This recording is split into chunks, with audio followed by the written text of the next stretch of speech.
Hey everybody, Glenn here again with DigitalSandwich.net. Today I want to talk about collapsing transformations. So if we go down here to the continuously rasterize button, this little sunburst shaped button, if you hover over it, it says for comp layers, collapse transformations. For vector layers, continuously rasterize.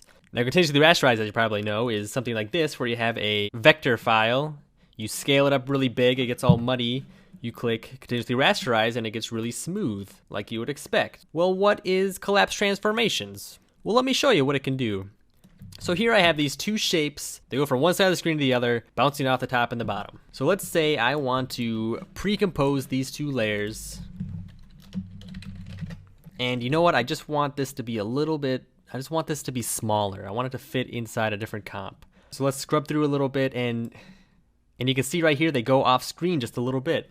So if we click on Collapse Transforms, it's going to fill these in. So basically what happens is when you pre-compose some items, After Effects puts everything together and it looks at it as a flat piece of footage. So it's just like you brought in a video clip of these two shapes. But if you click Collapse Transformations, it looks through that, it looks into the pre-comp and it sees what's going on. So if I uncheck Collapse Transformations, you can see the edges of my pre-comp right here. And if I turn it back on, you can see that these edges move to just the shape. So it's looking inside, it's seeing that only these shapes are in there, and it's adjusting accordingly. So if you look at this next example, I have these three shapes. I have the green square moving vertically, the blue triangle moving horizontally, and the red circle moving back into space. So these are all 3D layers. So let me take my camera and I can orbit around here. Let me turn on this grid so we can kind of see what's going on a little better. So I can orbit around here and you can see this red circle flying back into space as we go through. So now let's say I want to pre-compose these. When you pre-compose it, it just turns it into a flat layer, just like you would bring in a piece of footage. So let's turn 3D layer back on, and you can see as we go through, this red circle isn't going back into space anymore, it's just shrinking. So by pre-composing, I turn these 3D objects into a flat 2D plane. So if we click Collapse Transformations, scrub through again, so you can see that the red circle is going to go back into space again.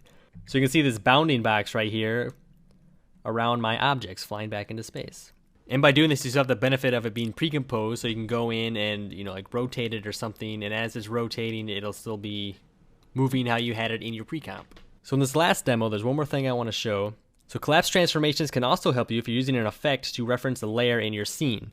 So for example, I want this After Effects logo to be used as the particles in my particle system. So I can go into particular here. I can go into make this a sprite, change my texture to my AE logo.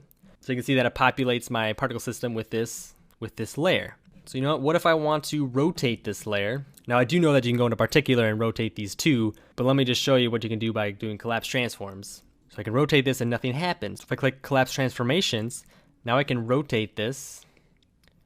My particles will update accordingly. I can grab this layer and I can move it around and it's going to look at it. So in an effect, if you reference a layer, it's not looking at what's applied to that layer, it's only looking at the layer. So you can rotate it, you can do whatever you want to it, and it's not going to care because it doesn't look at that. If you click Collapse Transformations, it's going to check and see what's going on before it uses it.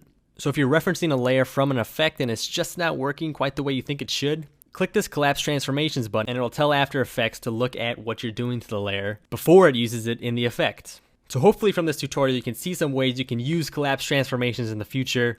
I use it all the time, it's a huge lifesaver. It's saved me tons of time. So for DigitalSandwich.net, this is Glenn with Collapse Transformations.